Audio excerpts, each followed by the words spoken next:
One day ফরম্যাটেও হচ্ছে জাতীয় league. Bangladesh cricket board এবার আরও বড় পরিকল্পনায় এগোচ্ছে।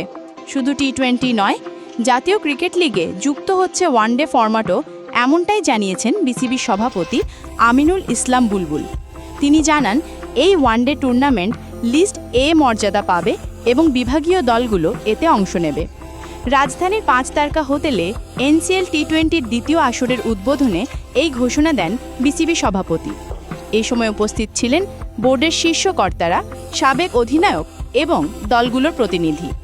গত বছর সিলেটে প্রথমবার টি-20 ফরম্যাটে জাতীয় লিগ শুরু হয়, যার প্রত্যাশার চেয়েও বেশি সাড়া ফেলে।